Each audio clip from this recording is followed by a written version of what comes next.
hermanos, que el Señor les bendiga. Para los que nos visitan, solamente para que lo sepáis, estamos estudiando el libro de Juan. Y ya hemos hecho capítulo 1, 2, 3, 4, 5, 6, estamos en el capítulo 7. Estamos a punto de terminar el capítulo 7 y nos falta lo que vamos a ver hoy y lo que veremos primero Dios la próxima semana. Así que hoy vamos a ver Juan capítulo 7, versículo 36 a 39. Juan 7, 36 a 39. Y el título es La invitación. ¿Cómo lo podéis ver? Por favor, no lo pases aún. El título es La invitación. ¿Cómo lo podéis ver? La invitación. La invitación porque si leemos a través de la Biblia, desde Génesis capítulo 3, la caída del hombre y de la mujer, cuando el hombre pecó, y desde ahí vamos leyendo hasta Apocalipsis, podemos ver que en todo tiempo Dios está invitando al hombre a regresar a Él. Dios está invitando. El calvinismo enseña que Dios eligió a algunas personas para salvación y otros para la condenación. Pero cuando leemos la Biblia, desde Génesis capítulo 3, o desde la misma creación del hombre, Dios quiere tener una relación con el hombre. El hombre tomó la decisión. Estaba leyendo en Oseas, en Oseas capítulo 6, esta mañana, como Dios llama a los hijos de Israel, que sois tan duros de cabeza, sois muy desobedientes, sois como Adán, que tomó la decisión de hacer lo que quería hacer. Y eso me impactó mucho. Y si leemos el libro de Oseas también, Dios demuestra su amor para el pueblo de Israel, mandando al profeta Oseas para casarse con una prostituta. A pesar de la infidelidad de su mujer, él fue siempre detrás de la mujer para comprarla una y otra vez para su casa. Tuvo hijos con ella y le perdonó cada vez que ella fue infiel. Y podemos ver a través de esta historia que Dios relaciona su relación con Israel como la esposa de Oseas con Oseas.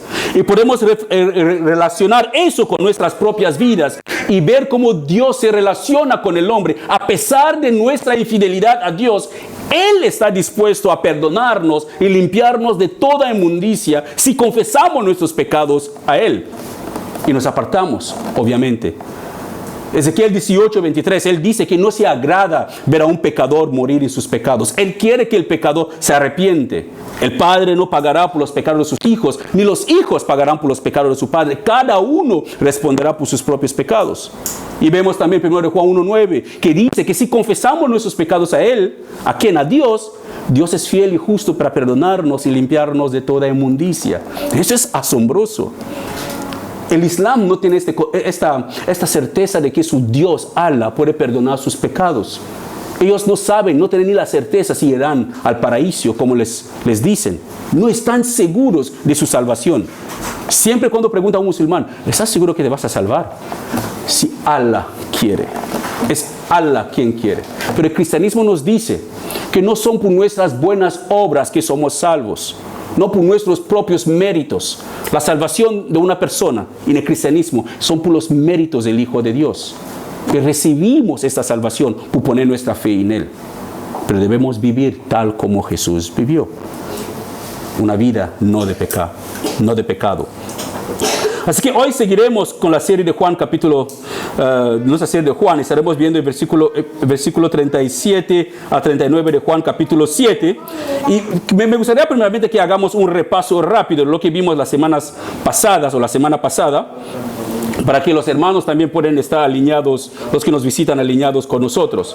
Es que vimos que el Señor Jesús, en Juan capítulo 7, cuando hablamos, estaban celebrando una fiesta muy importante en Israel. Era la fiesta de las enramadas o los tabernáculos, que el Señor Jesús tenía que, sus hermanos le chincharon, que ¿por qué tú no vas a la fiesta como todos los demás? Él que hace las cosas así como tú las haces, no se queda escondida, se deja ver al mundo. Pero Jesús no cayó, no se dejó llevar por estas provocaciones para demostrar su poder. Tenemos siempre esa tentación nosotros mismos de demostrar a la gente que valgamos algo. Cuando alguien te chincha, quiere demostrar que sí, que yo valgo, yo puedo hacerlo. Pero no tenemos que caer en eso, hermanos. El cristiano vive su vida no para complacer al público.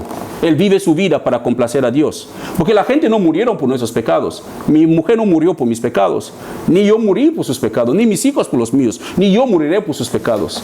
Es Jesús quien murió por nuestros pecados. Así que la persona a quien tenemos que esforzarnos y lo que depende de nosotros para agradar es a Jesús, no a la gente. Si yo pongo mi familia encima de Dios, pues ahí está mi esperanza en ellos. Pero si mi esperanza está en Dios, mi familia tiene que acoplarse en mi manera de vivir para Cristo.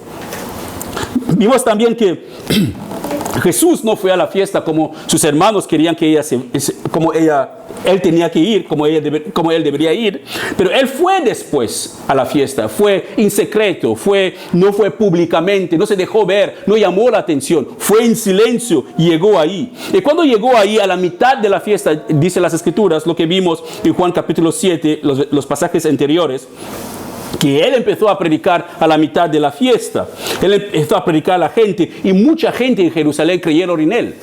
Y habían corrido rumores ya en Jerusalén que los líderes religiosos querían matarle. Que puedes leer Juan capítulo 7, hace 36, lo vais a ver.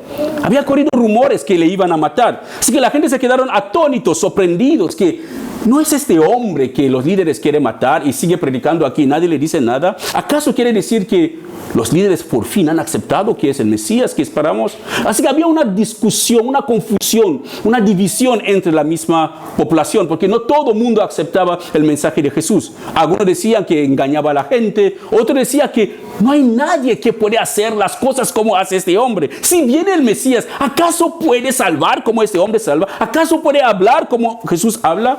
Porque él no hablaba citando gente, él hablaba con autoridad, como el mismo autor de la misma palabra. Así que no hablaba como los judíos, los líderes religiosos citaban a Moisés. ¿Cómo dice Moisés? ¿Cómo dice? Sí. No, él no hablaba así. Él hablaba por la primera persona singular. Es él la misma palabra. Tal como dice Juan capítulo 1, en el principio estaba la palabra estaba con Dios y la palabra era Dios. Sigue siendo la misma palabra de Dios. Hablamos de que si el Señor Jesús era el Mesías, prometido por Dios y enviado por Dios, la gente estaba sorprendidos de que, ¿cómo puede ser un hombre así, sin estudios, hablar de tal manera? O sea, también entender que hay dos tipos de pastores que yo he visto en el mundo. Hay algunos que anhelan, que es algo bueno, que Pablo, no, son tres tipos. Hay algunos que anhelan, que es Pablo que dice mismo en las Escrituras, que si alguno anhela obispar, buena cosa anhela. ¿Sabes? Anhelan servir al Señor, anhelan ser un pastor, y se ponen y oran y buscan al Señor y se van a un seminario, que a veces lo llamamos cementerio, pero se van a un seminario y salen de seminario listos para servir al Señor, listos. Ese es el primer grupo. El segundo grupo son aquellas personas que se escapan de Dios, como una persona que Dios le llama para el servicio, pero no quiere. Pero tarde o temprano, en un tiempo en la vida de la persona llega a ser lo que Dios quería que él sea y sirve al Señor con el mismo entusiasmo, con el mismo conocimiento, estudiando la palabra, que una persona que fue a un seminario. Hay otros, el tercer grupo, que son aquellas que son señalados, que les obligan a hacer, que son nombrados o compran el pastorado con dinero, o son pastores por conexiones. Y cuando esas personas o cualquiera de esos grupos de pastores, cuando predican, no predican con la autoridad como Jesús predicaba con la misma autoridad. Todos nosotros como pastores, cuando predicamos, hablamos de tal como dice las Escrituras o dijo Jesús. Pero Jesús no hablaba así. Él hablaba de su misma palabra, lo que él mismo quería decir. Eso es asombroso. Así que llegamos a la conclusión de si Jesús era el Mesías que la gente esperaban. Nos hicimos muchas preguntas el domingo pasado y intentamos de ver también los diferentes hombres que existen. Algunos están muertos, otros siguen vivos, que tomaron la decisión de autodominarse Mesías. Y vimos algunas fotos aquí, algunas personas en diferentes países, y comparamos y vimos que esa gente, ninguno de ellos es el Mesías. Y llegamos a la conclusión de que sí, de verdad, Jesús es el Mesías. Si Jesús es el Mesías, hay una cosa que el Mesías tiene que hacer, que es invitar a la gente para que entre en el reino de Dios. Es lo que vamos a ver hoy, la invitación del Mesías Jesús. Esa invitación, hermanos, no es una invitación que ya terminó. Como dicen algunos que Dios ya sabe y ya tiene su grupito que se van a salvar y este grupito, Él seguramente lo van a... No, no es así, hermanos. La salvación, Juan 3, 16, antes de llegar a 16, 14, Juan 3, 14 dice, así como Moisés levantó la serpiente en el desierto, es necesario que el Hijo del Hombre también sea levantado. Así como los hijos de Israel pecaron en el desierto y murmuraron contra Dios, Dios mandó serpientes venenosas para que le mordieran y muchos murieron y Dios se arrepintieron y pidieron a Moisés de clamar a Dios por ellos. Dios le dijo a Moisés, haz una serpiente de bronce y levántala en el medio del campamento. Cualquier persona que mira la serpiente vivirá. Jesús dice, tal como Moisés levantó la serpiente. No es que la serpiente tenía un poder sobrenatural. Es que confiaron en Dios, confiaron en la palabra de Dios, que Dios ha dicho que si yo miro la serpiente, viviré. Así que confiaron en la palabra de Dios. Así que Jesús dice, tal como Moisés levantó la serpiente, así también es necesario que Él sea levantado. ¿Para qué? Para que todos aquellos que en Él creen, que le miran a Él y creen que Dios ha dicho que si yo miro a su Hijo, que fue crucificado en la cruz, llevó sobre sí mis pecados, tendré vida eterna. Si yo hago lo mismo, tendré vida eterna. Y en el 16 Jesús termina diciendo que así amó Dios al mundo. ¿Cómo así amó Dios al mundo? Colgando a su Hijo sobre un madero. Así que Dios no ama solamente a un grupo de personas que ha destinado para salvación y ama a algún grupo o tiene algún grupito para el infierno. Dios quiere que el mundo entero sea salvo. Ezequiel 18 lo cuenta todo. Dios quiere que todos llegamos a conocerle. Ese es su deseo. Pero es libertad. Es una invitación que vamos a ver hoy que Jesús hace, de libertad, libre albedrío, que el hombre decide si acepta esta invitación o no acepta esta invitación. Así que hoy seguiremos con los últimos eventos que ocurrieron en el último día de la fiesta de los tabernáculos. Eso es el último que ocurrió. Así que vamos a pasar al pasaje Juan 7, 37 a 49. Dice las Escrituras. Juan 7, 37 a 49. ¿Lo tenemos? Vale. Dice, el último día del festival, el más importante, Jesús se puso de pie y gritó a la multitud. Yo me imagino, mira, voy a parar un segundo para darle una cosa que me hizo ver. ¿Sabes que muchas de las veces que Jesús predicaba a la orilla de un río? El río Galilea siempre estaba en la orilla cuando predicaba, o cuando estaba en la montaña, siempre la montaña es como le daba la espalda a la montaña y predicaba a la gente que estaban abajo. Cuando estaba en la playa, daba la espalda al río y predicaba a la gente que estaba en la arena de la playa. Vi eso cuando estuvimos de vacaciones en Tarragona con mis hijos y mi esposa. Ellos estaban en la playa haciendo no sé si era un castillo, como le llamaron, pero algo ahí. Y nosotros mirábamos hacia la playa y les hablábamos gritando y no me escuchaban. Pero ellos susurraban y nosotros escuchábamos. Y diga mi mujer, ahora entiendo. Así que Jesús subía a la barca y hablaba a la gente a la orilla. Porque cuando ellos que estaban ahí susurraban, el viento llevaba todo lo que decían hacia nuestros oídos y los escuchaba bastante bien. Así que podemos ver como en la misma sabiduría de Dios, cuando Jesús predicaba, uno se puede decir, pero ¿cómo puede predicar 5,000 personas sin micrófono? Simplemente porque el viento era su micrófono. Tranquilamente. Así que son cosas asombrosas que uno se pregunta en la vida, pero ¿cómo 5,000 personas? ¿Cómo Jesús puede predicar a 5,000 personas? Es porque se ponía en un punto específico y cuando hablaba el viento llevaba la palabra a la oreja de cada uno de ellos. Seguimos.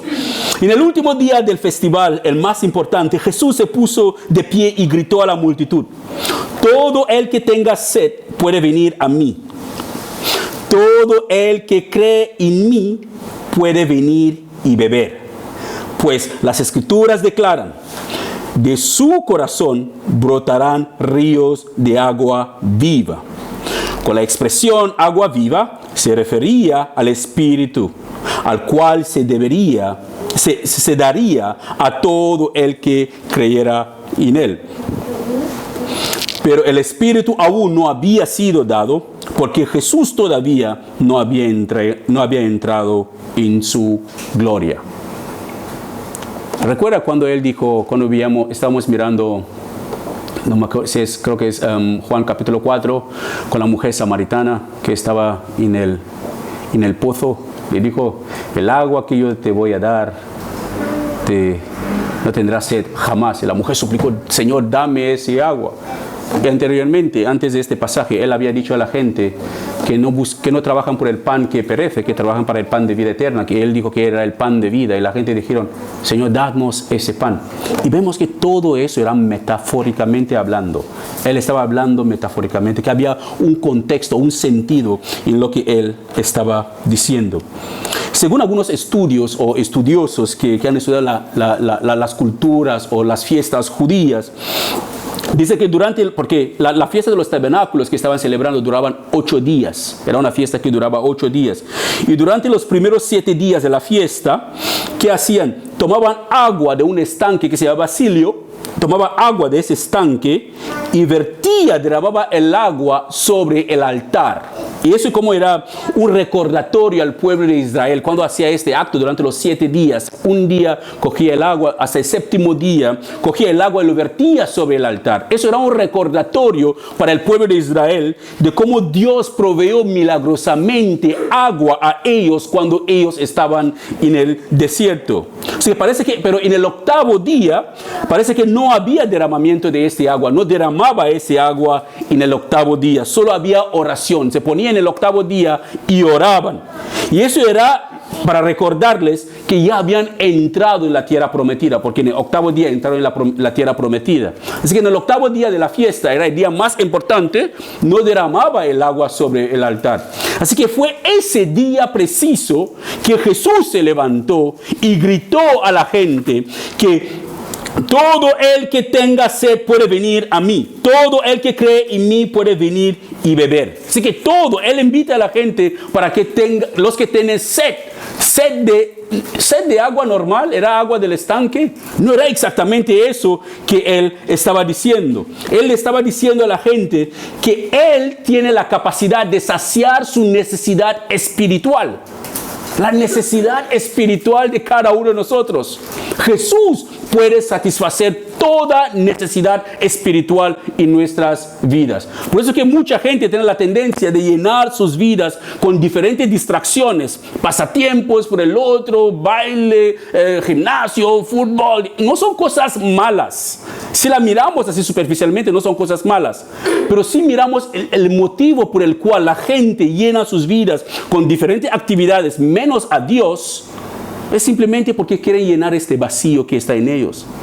Jesús dice una historia que cuando un espíritu maligno sale de alguien, el espíritu da la vuelta al desierto buscando descanso. Quiere decir que está buscando otro cuerpo. A ver, ¿en qué me voy a meter? Se va a una iglesia, mira. Se va a otra iglesia, mira. Se va por ahí, mira. Va por la calle, mirando a quién. Eso es real.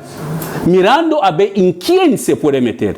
Cuando da la vuelta y no encuentra a nadie o ningún lugar donde se puede meter, dice, mejor vuelvo a la casa donde me sacaron.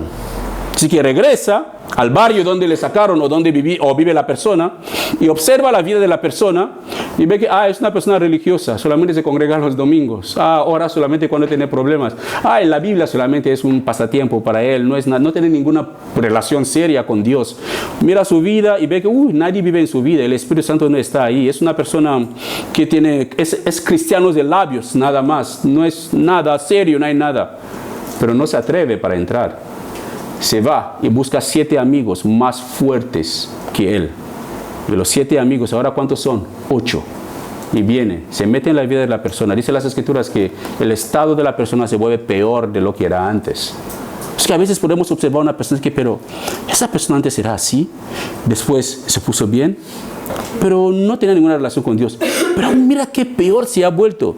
Simplemente porque con las cosas espirituales, hermanos, no son bromas. Si nosotros pensamos que podemos vivir nuestra vida de la manera que a nosotros nos antoja o nos da la gana, corremos graves peligros, puede llegar un momento que no tendremos ni la oportunidad para arrepentirnos y conocer al Señor.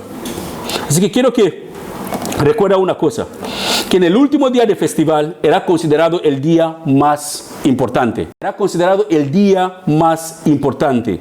Y ahí el Señor tomó la decisión de ponerse de pie en ese día y gritó en voz en cuello: todo el que tenga sed puede venir a mí. Recuerdan lo que le dije antes, que la celebración de eso duraba solamente 8 días, y en los 7 días ellos tenían que coger el agua y derramarlo sobre el altar del estanque de Silio, y eso les recordaba la provisión milagrosa de Dios en el desierto cuando ellos salieron de Egipto hacia Canaán. Y que Jesús, con valentía, llamando a las personas que fueran a Él a beber y satisfacer una necesidad profunda que ellos tenían. Alguien puede decir: pero ¿por qué Jesús llama a la gente para que vengan a buscar agua? Que Él le va a dar agua. Hermanos, muchas de las veces podemos acercarnos a Dios con una necesidad. Quizás tenemos un problema de trabajo, nos acercamos a Él para que Él supla nuestro problema laboral o lo que sea, diferente tipo de problemas. Pero que la necesidad verdadera no es ese problema laboral, que nuestra necesidad verdadera es un problema espiritual. Jesús, cuando alimentó a los 5,000 personas, dice las Escrituras que cuando se acercaron a Él, le buscaban, Él los miró y dijo que vosotros no me estáis buscando porque habéis entendido los milagros que yo he hecho. Me estáis buscando porque habéis comido y estáis saciados, pero no habéis entendido mis milagros. Las palabras que os he, no lo habéis entendido. La Biblia dice también que nadie debería decirle lo que la gente pensaba, porque Él sabía lo que cada uno tenía en su corazón. De lo mismo, Él sabe por qué yo estoy aquí, sabe por qué usted está aquí, sabe por qué cada uno de nosotros estamos aquí. ¿Sabes quiénes están aquí? Porque están esperando que sea las 7 o las 8 para ver la película que tenía que salir, así que para no perder. Él sabe todas esas cosas. Así que nadie de nosotros podemos burlarnos de Él o podemos engañarle a Él. Entonces, Él llama a la gente para que vengan a saciar una necesidad más profunda, satisfacer su sed más profunda. Pero esta sed espiritual que Él está llamando a la gente para venir a saciar. Y ese llamado, esta invitación sigue en pie. Hasta el día de hoy, Jesús sigue llamándonos a venir a saciar nuestra sed espiritual. Él está diciendo a la población que estaban ahí y a nosotros mismos: yo tengo el agua que ustedes están buscando o lo que ustedes necesitan. Porque a veces buscamos lo que no necesitamos, pero Dios sabe lo que nosotros necesitamos y Él tiene lo que nosotros necesitamos. El agua que sacia la sed verdadera, nuestra necesidad espiritual. Jesús tiene la capacidad para saciar esta necesidad espiritual. Mira, cuando Jesús dice todo Él es una invitación universal. No es una invitación solamente para los judíos o para, como dice el calvinismo, para los elegidos. No, es una invitación para africanos, latinos, europeos, asiáticos, a todo mundo. Es una invitación para el mundo entero. De tal manera que Juan 3:16 dice: de tal manera amó Dios al mundo, que es todo mundo, dio a su Hijo. Así también Jesús hace esta invitación para toda la gente que tiene. Así que es una invitación universal de fe en Jesús. Una invitación universal a tener fe en Jesús. Que no solamente la gente de su tiempo tiene que tener fe en Él, sino también nosotros debemos tener fe en Él. Acercarnos a Él para que Él sacie nuestra necesidad espiritual. No solamente nosotros, para que nuestra generación futura también sepan que Jesús sacia las necesidades espirituales de cualquier generación. Por eso que Dios suplica a los padres que oren por sus hijos, no solamente por sus hijos, oren por los hijos de sus hijos, no solamente por los hijos de sus hijos, oren por sus tataranietos y tataranietos, hasta la última generación. Oren por ellos para que Dios les preserve, para que Dios guarde su generación hasta la última. Es nuestro deber. Porque a veces usted no sabe, la Biblia nos hace entender que la oración del justo tiene mucho poder, vale mucho. La oración de una persona que teme a Dios es muy importante, es muy valioso en los ojos del Señor. Así que todos los que tienen sed pueden ir a Jesús. Es una invitación para ti, una invitación para cualquier persona. ¿Tienes sed de una necesidad espiritual en tu vida que nada puede saciarlo? Jesús te hace esta invitación. Si tienes sed, puedes venir a mí. Es una metáfora en sí, no es sed de agua, pero sed de la necesidad espiritual. Tal como lo vimos antes en Juan capítulo 4, 13. que él habló con la mujer samaritana en Juan capítulo 4, 13 a 15. Él hablaba con la mujer samaritana de Juan capítulo 4, 13 a 15. Es que la invitación de Jesús no terminó ahí. Él no se quedó ahí solamente diciendo, todo el que tiene sed que venga a mí. No. Seguimos leyendo el versículo 38 que dice, todo el que cree en mí, el versículo 38 dice, todo el que cree en mí puede venir y beber. Todo el que cree, es una invitación total para todo mundo, no solamente para algunos. Todo el que cree en mí puede venir y beber, pues las escrituras declaran, de su corazón brotarán ríos de agua viva. Así que después de hacer una invitación de los que tienen sed puede venir a él, Jesús también explica a qué se refiere la metáfora de beber. Así que no nos deja así tirados para que la gente saca una doctrina diferente, porque hay una doctrina, sobre todo cuando hablan de es necesario que tiene que nacer de agua y del Espíritu para entrar en el reino de los cielos. Cuando Jesús hablaba con Nicodemo en Juan capítulo 3, no sabéis hay tantas suposiciones, qué significa este agua, qué significa el otro, tantas suposiciones que nos hemos quedado a veces con, bueno, una persona dice otra cosa, la otra persona dice otra cosa, y hay tanta división en la iglesia por simple hecho de que no hemos podido comprender una cosa en sí. Las cosas que nosotros no comprendemos, hermanos, como le dije a un hermano ayer, hermano, que cuando estás estudiando la palabra de Dios y llegas a un punto de algo que no lo entiendes, ora, confía en el Señor y sigue estudiando. No te detengas ahí. Haga las investigaciones que puedes hacer. Busca donde puedes buscar, pero no te quieres ahí trabado que no, eso es difícil para mí de comprender, porque esa pregunta, pasajes más adelante, se contesta. Porque esa pregunta, porque si leemos cuando Moisés levantó la serpiente en el desierto, no nos da el nombre de la serpiente. Pero si leemos una de las cartas de uno de los profetas menores, nos da el nombre de esta serpiente. Se lo dejo a ustedes para que lo busquen. Así que tendrá que leer todos los profetas menores del Antiguo Testamento para encontrarlo. Para el próximo domingo a ver quién lo encuentra. ¿Cómo se llama la serpiente? El nombre de la serpiente que Moisés levantó en el desierto. Tiene su nombre y está en la Biblia. Pero en ninguna otra parte tenemos el nombre de esta serpiente, solamente en una sola parte. Así que cuando una persona lee esta parte de la Biblia, llegue ahí y no lo entiende, esta serpiente, y después lo deja tirado. Pero sigue leyendo, porque la Biblia es una historia, es la historia de Dios. De Génesis hasta Apocalipsis, es la historia de Dios, su relación con su mundo, tal cual es la historia de Dios. Así que todo lo que podemos encontrar están relacionados.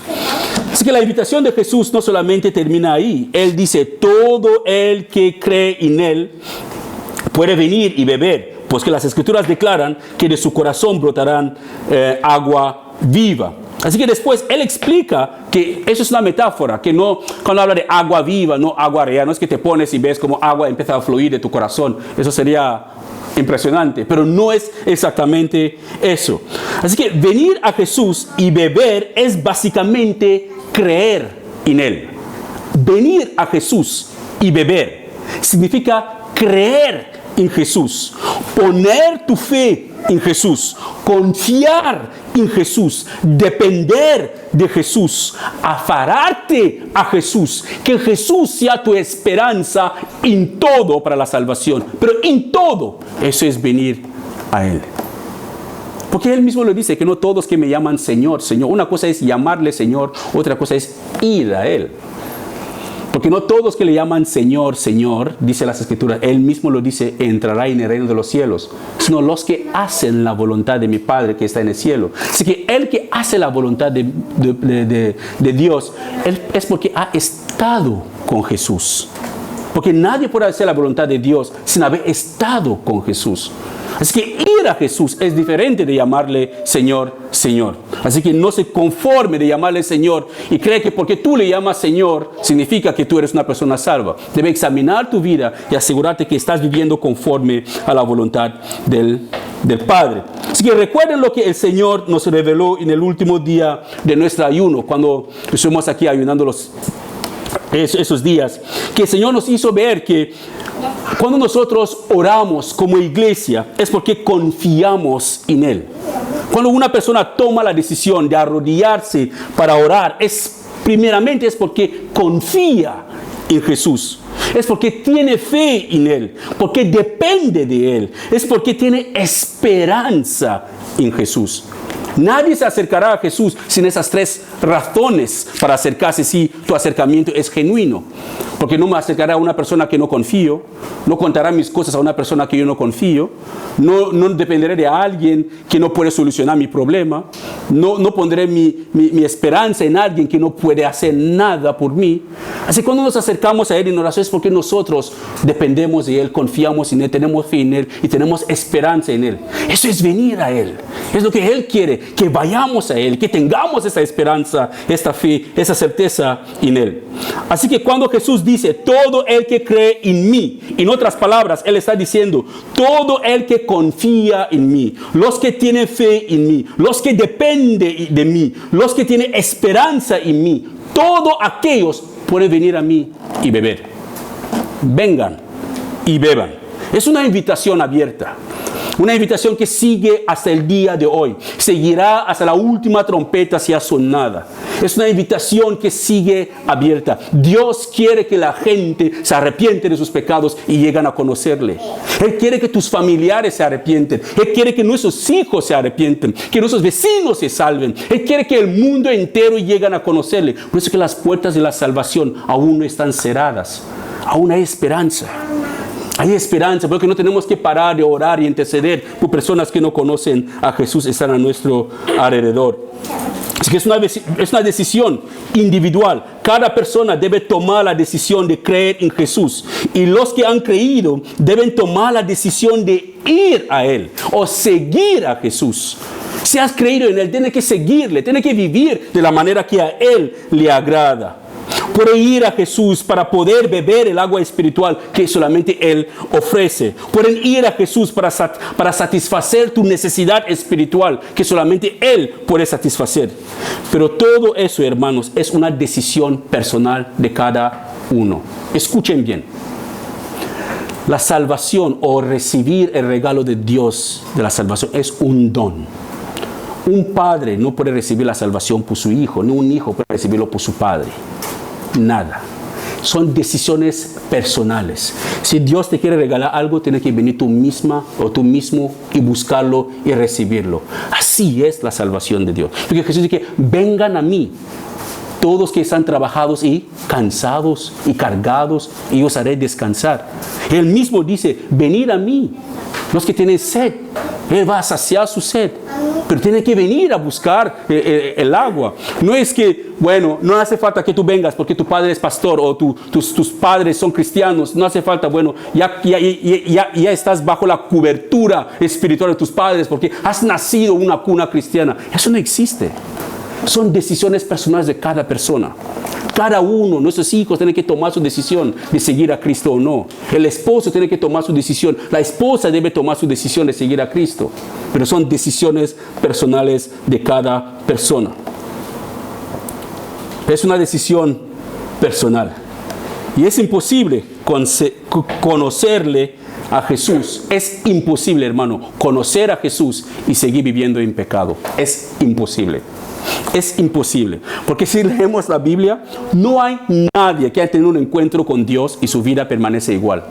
Moisés subió al monte, estuvo con Dios ahí 40 días, regresó, su rostro brillaba, hasta que tuvo que ponerse un pañuelo para que la gente no viera su rostro, porque su rostro brillaba.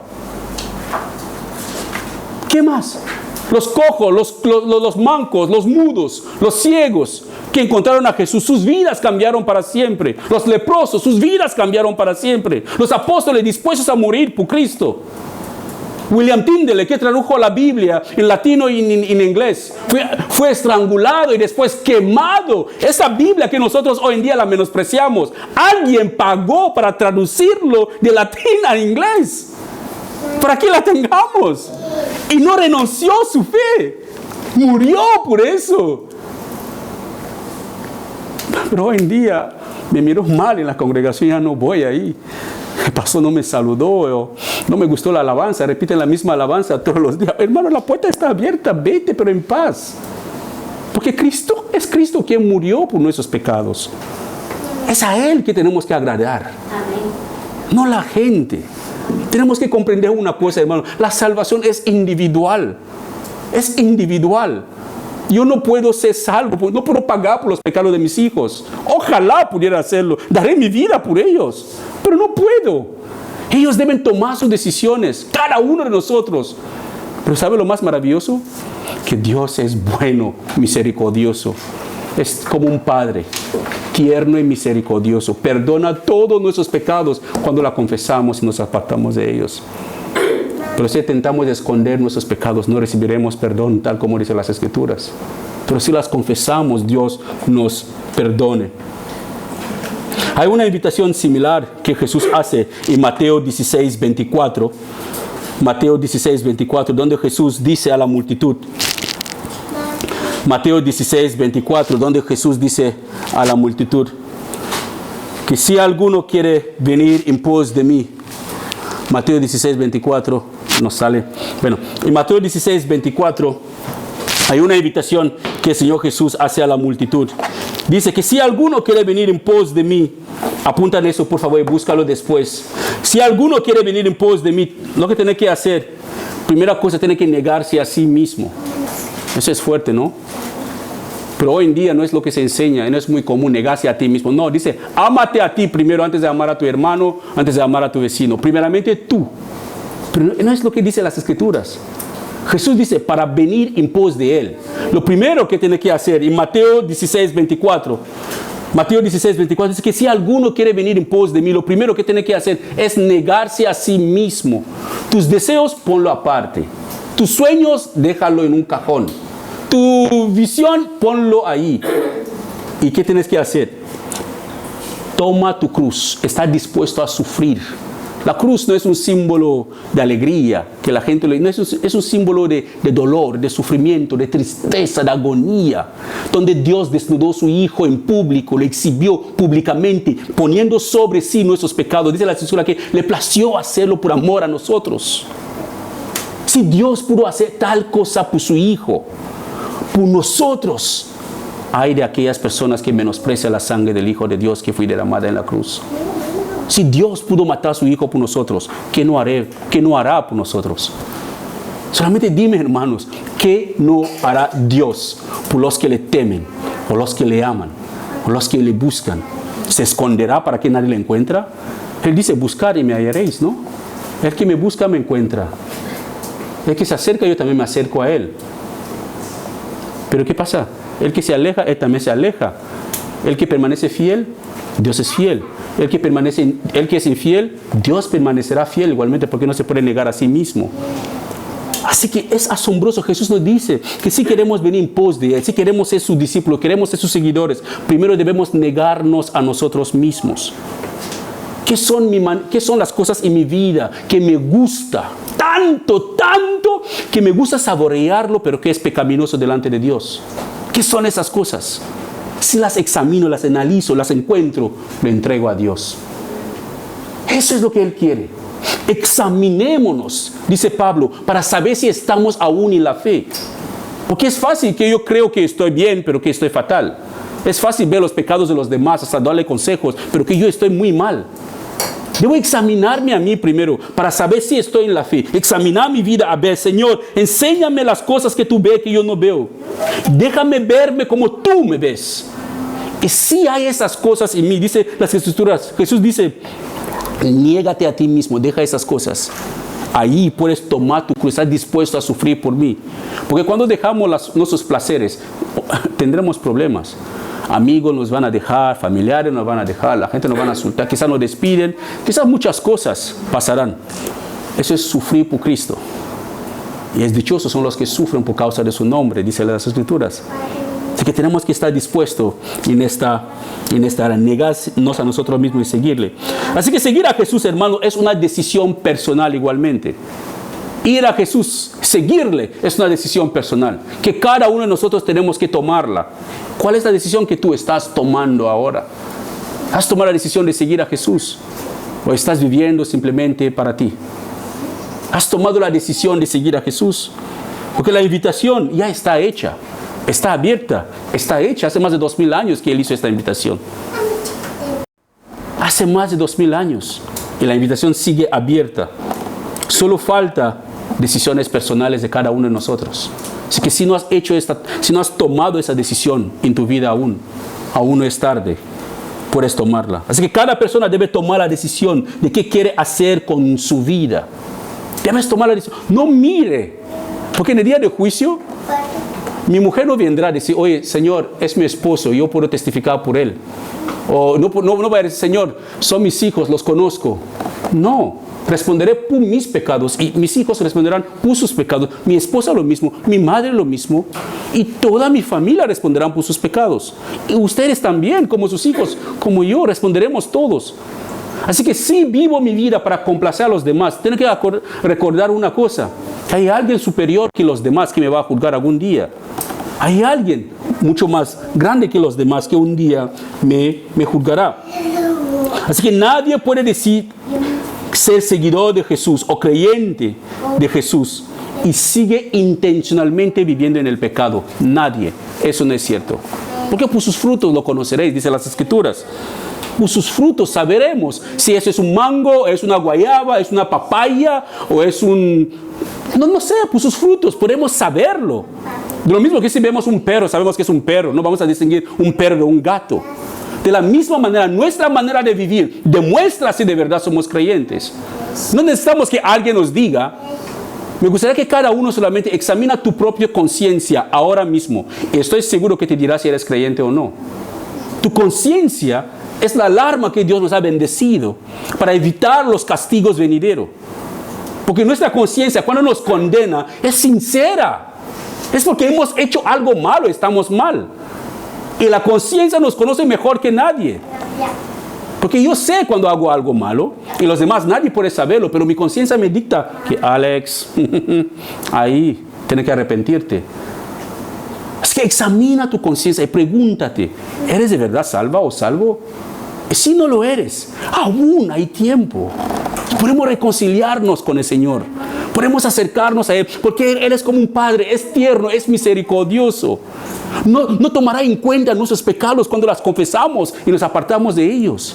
Él nos borrará, lo tirará en el fondo del mar y empezaremos una nueva relación con Él en Cristo Jesús. Eso es lo asombroso de Dios. Eso es lo más asombroso de Él. Por eso que en Gálatas capítulo 6, versículo 7, no está, creo que no lo tengo en el PowerPoint, pero apúntalo. Gálatas 6, 7 dice, el apóstol Pablo habla ahí, dice, no se dejen engañar. Dice, no se dejen engañar. Nadie puede burlarse de la justicia de Dios. Nadie. No se deje engañar. Que nadie te diga que no pasa nada lo que tú hagas. Cristo ya murió por tus pecados, puedes vivir como tú quieres. No, que nadie te engañe. Nadie. Si Cristo murió por tus pecados, no puedes volver otra vez esclavo de esos pecados. Es imposible. Es como un esclavo que ha sido liberado, le han dado su carta que vale, aquí tienes tu libertad, totalmente eres un hombre libre y se pone otra vez la cadena de esclavo y se ata las manos que no, yo no quiero ser libre, soy un esclavo libre pero esclavo. No tiene sentido. Hemos sido liberados por Cristo. Somos libres. El pecado no tiene dominio sobre nuestras vidas cuando ponemos nuestra fe en Cristo Jesús. Somos libres totalmente. Gálatas 6, 7 dice que no se dejen engañar. Nadie puede burlarse de la justicia de Dios. Siempre se cosecha lo que se siembra. No sé si hay agricultores aquí o ex agricultores que cuando siembra un maíz, cosechas un grano de maíz. Cuando siembras un grano, nadie siembra un grano y cosecha un grano. Cuando siembras un grano, cosecha mazorcas. En la misma rama, así sale casi 4 o 5 mazorcas. Así que la consecuencia de nuestras malas decisiones o buenas decisiones son grandes. Si sembramos buenas decisiones, la fe en Cristo Jesús, el resultado es asombroso en Cristo Jesús. Pero si sembramos malas decisiones carnales, mundanas, las consecuencias también son asombrosas. Son asombrosas. Siempre cosecharemos más de lo que sembramos. Nunca cosecharemos igual de lo que hemos sembrado. Siempre es más. Así que debe haber un cambio en nuestro estilo de vida. Si decidimos o decimos que somos creyentes, debe haber un cambio visible. Somos la luz del mundo. Jesús dijo que mientras que yo estoy con vosotros en el mundo, yo soy la luz del mundo. Es lo que dijo a sus discípulos. Pero antes de marcharse dijo, ahora vosotros sois la luz del mundo. Porque Él se iba. Así que Él nos dejó para ser luz del mundo.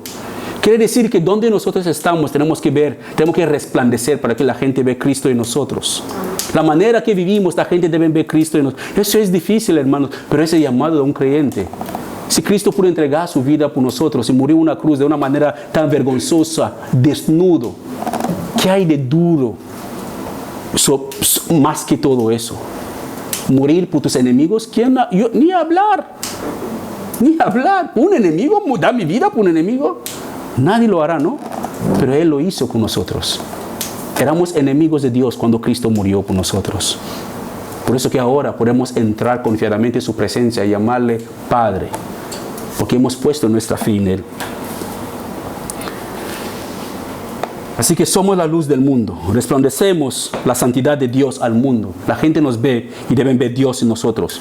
Pero eso no siempre es el caso, porque hay personas que dicen que son creyentes, pero viven vidas intencionalmente, no intencionalmente en el pecado. Piensan que con el simple hecho de ser parte de una iglesia que predica la palabra de Dios, eso los convierte en cristianos. No, hermanos.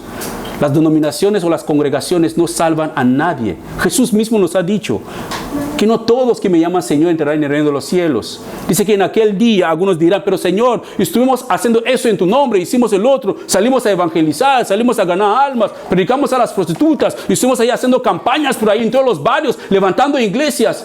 Pero no te conozco. Imagínate si Él lo dice, ¿quién te va a defender delante de Él? Nadie. Nadie, hermanos. Así que tener una Biblia en casa tampoco nos hace cristiano. O si adornamos nuestras casas con imágenes, con cosas bonitas, eso no nos salva a nadie, pero a nadie. Para nada, queridos hermanos, debemos esforzarnos para intentar de complacer a Dios con nuestras buenas obras. Él nos ha dado un mandamiento, que es claro, que si confesamos nuestros pecados a Él, confesando nuestros pecados no para permanecer en ellos, pero para apartarnos después de reconocer que somos pecadores. Él es fiel y justo para perdonarnos. Así que por nuestros frutos la gente sabrá si nosotros somos creyentes. Por sus frutos lo conoceréis. Por nuestra manera de vivir. Es difícil fingir ser cristiano. Es difícil fingir ser cristiano verdadero, pero es fácil fingir ser cristiano. Pero ser un cristiano verdadero es imposible fingirlo. ¿Por qué? Porque Dios sabe quiénes son los suyos. Dios sabe quiénes son los suyos. Así que el nombre de Dios es blasfemado por causa de la manera que muchas personas vivimos. La gente mira nuestra manera de vivir, nos observa. Para ir a la iglesia y ser como esa, mejor no. Para ir a la iglesia y ser como este, ni hablar. El nombre de Dios es blasfemado por nuestra manera de vivir. ¿Qué diremos a Dios en ese día? Muchos van a ir al infierno por supuestamente o comparando sus vidas con otros creyentes. Nuestro ejemplo y modelo a compararnos es Cristo. No debo compararme con nadie. Si un hermano ora 1 minuto, yo oro 10 horas. Eso es mi problema, eso es su problema. Cada uno rendirá cuentas a Dios cómo vive su vida. Si uno no se congrega, el otro se congrega. No es porque yo me congrego, significa que soy más santo que el que no se congrega. O no. Tenemos que asegurarnos que nosotros mismos estamos en la fe en Cristo, Jesús. Es que, hermanos y hermanas, la invitación de Jesús sigue abierta. La invitación no está cerrada. Si alguno tiene sed, Jesús está dispuesto a saciar su sed espiritual. Lo único que tenemos que hacer es examinar nuestras vidas y a ver si de verdad nosotros estamos en la fe. Si no estamos en la fe, significa que no estamos muriendo de sed. Y no podemos quedarnos y morir de sed, que tenemos una fuente de agua viva donde podemos tomar y beber este agua. Así que lo que cada uno tiene que hacer es examinar su vida y a ver si de verdad te estás engañándote a ti mismo o no te estás engañándote a ti mismo. Debemos examinar nuestras vidas, hablar con nuestra conciencia. Si de verdad estamos viviendo nuestras vidas conforme a la palabra de Dios o estamos viviendo nuestra vida conforme a nuestra propia palabra. Debemos examinar tu vida y dejar que la voz de tu conciencia te habla. Y si tu conciencia no te condena, como dicen las Escrituras, dichoso eres. Si tu conciencia no te condena, eres una persona bienaventurada. Así que, amigos, hermanos y hermanas, eso no es un juego. El infierno sí que existe, pero Jesús nos puede liberar de cualquier condenación que viene. Si nosotros solamente nos acercamos a Él y tomamos esa decisión, ¿verdad?, para que Él sacia nuestra sed. La decisión de tener una vida eterna, la decisión de conocer a Dios, es una decisión personal que cada uno de nosotros tenemos que tomar. Así que lo único que debemos hacer es confesar nuestros pecados, acercarnos a Jesús para recibir esa salvación tan grande. Seguiremos con los versículos 38. El versículo 38 que dice, creo que se saltó un poquito los pasajes. El versículo 38 de Juan 7:38 dice, pues, a ver, pasa el siguiente, a ver. Bueno, se saltaron algunos, déjalo atrás, ponlo en el primero de antes. Sí, bueno, déjalo ahí.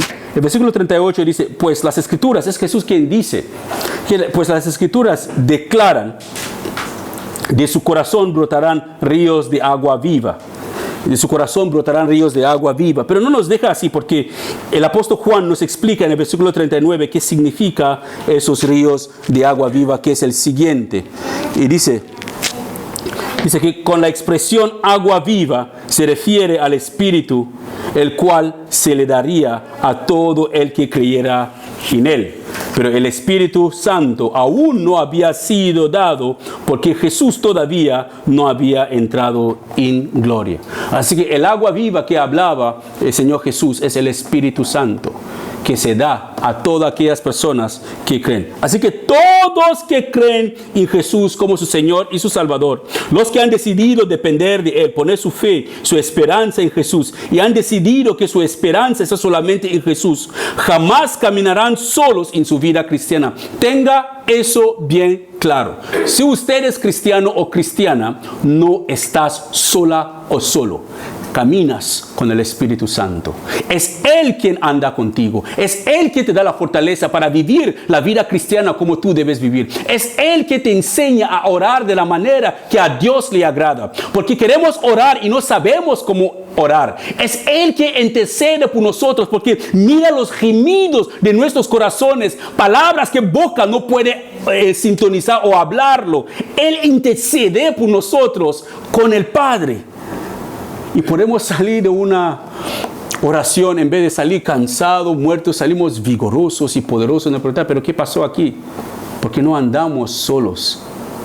El creyente no anda según lo que ve, anda por fe en Cristo Jesús.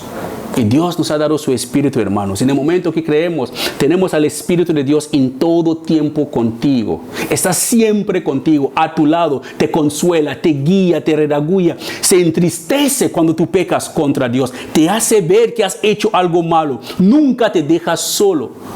Nunca te abandonarás. Salvo si tú tomas la decisión de querer regresar a tu antigua vida y desecharle de tu casa o de tu vida.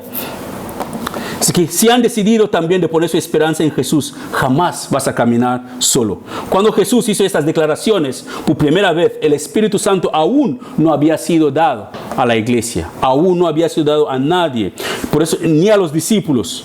Pero después de la muerte y la resurrección de Jesús, Hechos capítulo 2, versículo 1 a 13, Hechos capítulo 2, versículo 1 a 13, nos dice después de Hechos capítulo 2, versículo 1 a 13, nos sale lo olvidado. Hechos 2, 1 a 13 nos dice, nos relata el paso, lo que pasó el día de Pentecostés, cuando Jesús, los discípulos estaban orando en el aposento alto, el día de Pentecostés, descendió el Espíritu Santo sobre ellos y fueron llenos del Espíritu Santo y hablaron en lenguas. Y estuvimos hablando de eso el sábado, que las lenguas que hablan la palabra no son los babeteos de no, son lenguas. ¿Por qué? Porque todos que estaban en Jerusalén ese tiempo, de diferentes lugares, naciones, escucharon lo que los apóstoles estaban diciendo, cada uno en su idioma.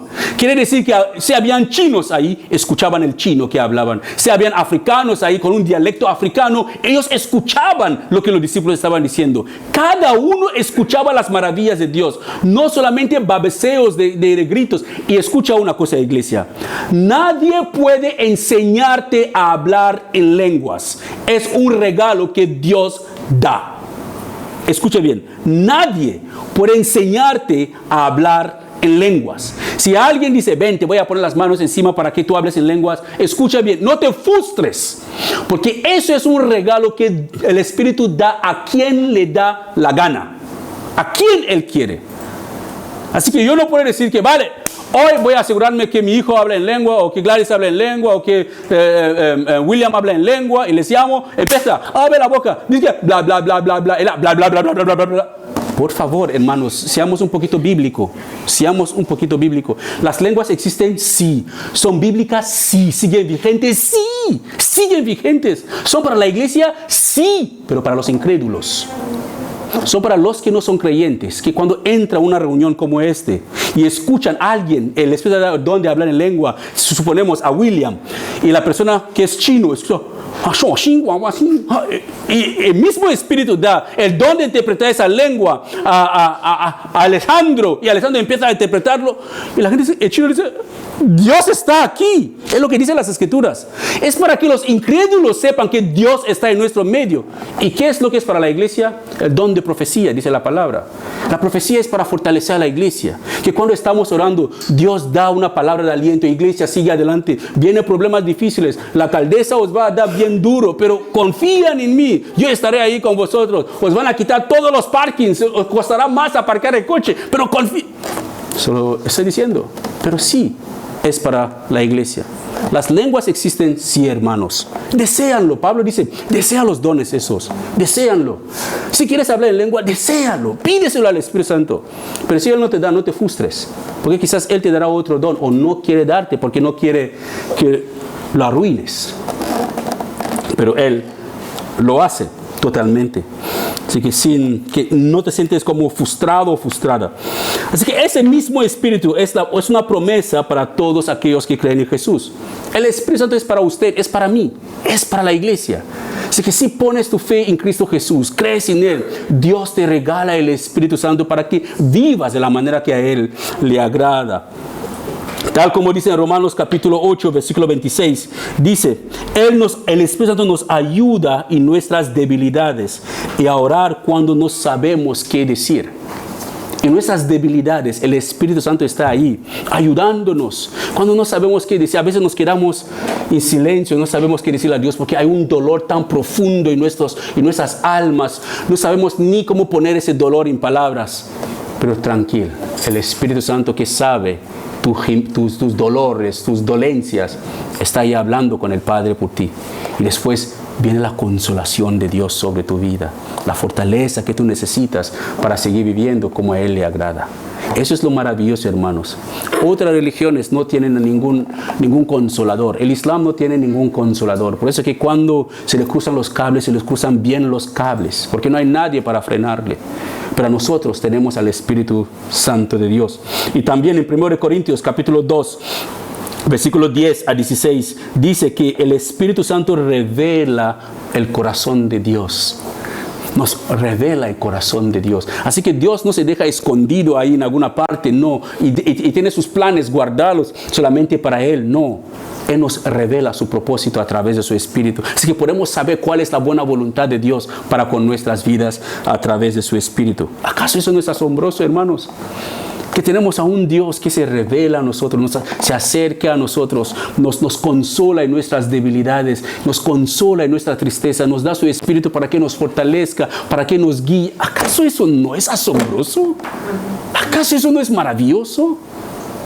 Que no estamos solos en nuestro caminar cristiano. Que aunque el justo se cae 7 veces le levanta el Señor. ¿Acaso eso no es maravilloso? Por eso Dios dice que si alguno toma la decisión de regresar atrás en su vida pecaminosa, no le agrada para nada. No le agrada. Porque Él ha proveído todo lo que necesitamos tener para conocerles. Todo lo que necesitamos para conocerle. Sabiendo que no estás solo, hermano, o que no estás sola en tu camino hacia el reino de Dios, sino que tienes a un amigo poderoso que está siempre contigo. Voy a terminar con ese salmo, Salmo 25, 3, que dice, Salmo 25, 3, que dice, confía, Salmo 25, 3, que dice, nadie que confía en ti, ¿quién? En el Señor. Nadie que confía en el Señor será jamás avergonzado. Eso es asombroso, hermano. Eso es asombroso. Nadie que confía en el Señor jamás será avergonzado. Ahora la gente puede reírse de ti, que eres un chiflado o chiflada, que no. Pero nadie que confía en el Señor jamás será avergonzado. Llegará ese día cuando tú estarás ahí bailando con tu corona en la cabeza, gozándote de la presencia de Dios y bailando, jubilando. ¿Por qué? Porque tomas la decisión de permanecer firme en el camino del Señor con la ayuda de su Espíritu hasta el final de tus días. Y ves a tus amigos, tus jefes, tus jefas, primos y primas, vecinos, ser cogidos por los ángeles para ser echados en el infierno. ¿Quién les va a salvar de ahí? ¿Quién les va a rescatar? Hermano, que nadie te quita tu corona.